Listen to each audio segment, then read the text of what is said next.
మోంతా తుఫాన్ ప్రభావంతో నెల్లూరు జిల్లాలో వర్షాలు మొదలయ్యాయి. జిల్లాలోని పలు చోట్ల ఉదయం నుంచి మోస్తారు వర్షాలు పడుతున్నాయి. స్కూల్స్, కాలేజీలకు సెలవు ప్రకటించారు. ఇక కృష్ణపట్నం వాడరేవులో 3వ నెంబర్ ప్రమాద హెచ్చరిక జారీ చేశారు. అటు అధికార యంత్రాంగం అప్రమత్తమైంది. ఇక ప్రభుత్వ ఉద్యోగులకు సెలవులు రద్దు చేసింది. మత్స్యకారులు వేటకు వెళ్లొద్దని హెచ్చరించింది. జిల్లాలో 144 పునరావాస కేంద్రాలు ఏర్పాటు చేశారు. ఇక జిల్లాకు 2 ఎన్డీఆర్ఎఫ్, ఎస్టీఆర్ఎఫ్ బృందాలు కేటాయించారు. డివిజన్లో భారీగా కంట్రోల్ రూమ్స్ ఏర్పాటు చేశారు. మైపాడు, కొత్తకూడూరు, రామతీర్థం, కృష్ణపట్నం సముద్ర తీర ప్రాంతాల్లో అలలు ఎగిసిపడుతున్నాయి.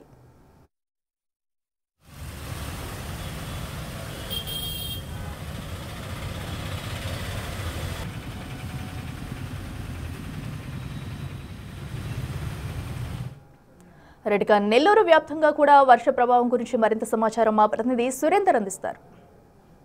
మోందా తుఫాన్ ప్రభావంతో ఉమ్మడి నెల్లూరు జిల్లా వ్యాప్తంగా వర్షాలు పడతా ఉన్నాయి. ఉదయం నుంచి ఇప్పటికే ఈ వర్షాలకి ఇటు ప్రజలతో పాటు అధికారులని జిల్లా కలెక్టర్ హిమాంశు శుక్లా కూడా అప్రమత్తం చేయడం జరిగింది. ప్రస్తుతం మనం పెన్నా బ్యారేజ్ వద్ద కానీ గమనిస్తే ఇక్కడ పైన కురుస్తున్నటువంటి వర్షాలకి భారీగా వస్తున్నటువంటి వరద నీరుతో ఈ యొక్క పెన్నా నదంతా కూడా పరవళ్ళు తొక్కుతో ఇటు ప్రవహిస్తూ ఉంది. ఇటు సోమశేలకి పైన కురుస్తున్నటువంటి వర్షాలకు భారీగా వర్షపు నీరు చేరుతున్నటువంటి నేపథ్యంలో ఇటు దాదాపుగా ఇన్ఫ్లో 53,000 క్యూసెక్కులు ఈ యొక్క సోమశేలకు వచ్చి చేరుతున్నటువంటి క్రమంలోనే ఆ నీటినంతా కూడా ఇటు పెన్నా నది ద్వారా ఇటు సముద్ర గర్భంలోకి ఈ నీటినంతా కూడా వదులుతూ ఉన్నారు. ఇప్పటికే ఇన్ఫ్లో ఈ యొక్క 63,000 క్యూసెక్కులుగా ఉంది. అయితే దాంతోపాటుగా ఈ యొక్క అవుట్ఫ్లో 53,000 క్యూసెక్కులు వదిలినటువంటి నేపథ్యంలో ఈ యొక్క పెన్నాకి 5 వాగులు ప్రవహిస్తున్నటువంటి నేపథ్యంలో ఆ 5 వాగుల నుంచి కూడా దాదాపుగా 1,00,000 క్యూసెక్కుల వాటర్ కూడా ఇటు సముద్రంలోకి వదులుతూ ఉన్నారు. అయితే ఈ యొక్క మోందా తుఫాను భారీ నుంచి అతి భారీ వర్షాలు ఉన్నాయని చెప్పి వాతావరణ శాఖ చెప్పినటువంటి నేపథ్యంలో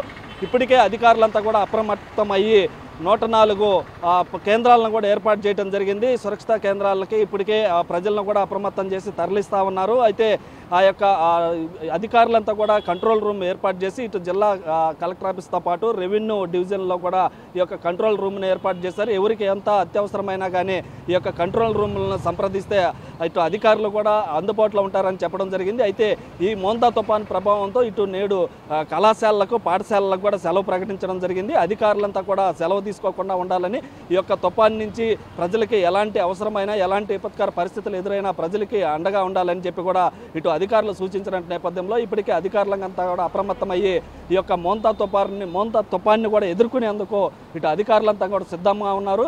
ఇప్పటికే ఇటీవల కురిసినటువంటి వర్షాలకి వాగులు, వంకలు నిండుకొండలా కనిపిస్తున్నటువంటి నేపథ్యంలో అటువంటి వైపు కూడా ఎవరు వెళ్ళవద్దని ఈ యొక్క పెన్నా పరివాహక ప్రాంతం కావచ్చు, సముద్ర తీర ప్రాంత ప్రజలు ఎవరైతే ఉన్నారో ఈ యొక్క లోతట్టు ప్రాంతాల్లో ఎవరు కూడా ఉండొద్దని వారికి ఏర్పాటు చేసినటువంటి సురక్షిత కేంద్రాలకి వెళ్ళాలని చెప్పి కూడా ఇటు అధికారులు సూచించి ఉన్నారు. అయితే సముద్ర తీర ప్రాంత ప్రజలు ఎవరైనా కానీ చేపల వేటకు వెళ్ళొద్దునా కానీ వారు వెనక్కి వచ్చేయాలని, అక్కడ వెళ్లకుండా ప్రత్యేకంగా ఇటు రెవెన్యూ, పోలీస్ శాఖను కూడా ఏర్పాటు చేసి ఉన్నారు. దాంతోపాటుగా పెన్నా పరివాహక ప్రాంతం దాదాపుగా 125 కిలోమీటర్లు ఉన్నటువంటి నేపథ్యంలో ఆ పరివాహక ప్రాంత ప్రజలు ఎవరైతే ఉన్నారో వారికి ఏదైనా ఇబ్బందులైనా వారు అంతా కూడా సురక్షిత ప్రాంతాలకి వచ్చేలాగా చూడాలని, అదేవిధంగా సురక్షిత ప్రాంతాలు ఏర్పాటు చేస్తున్న క్రమంలో ఆ యొక్క సురక్షిత ప్రాంతాల్లో ఈ ప్రజలకి ఎలాంటి ఇబ్బందులు లేకుండా అక్కడ సరుకులు, బియ్యము అన్నీ కూడా ఏర్పాటు చేసామని చెప్పి ఇప్పటికే అధికారులు చెప్పున్నారు. అయితే ఈ యొక్క తుఫాను భారీగా చెప్పున్నట్టు నేపథ్యంలో ఈ యొక్క తీరం దాటేటువంటి సమయంలో ఇప్పటికే ఈ యొక్క పశ్చిమ వాయు దిశగా కదులుతూ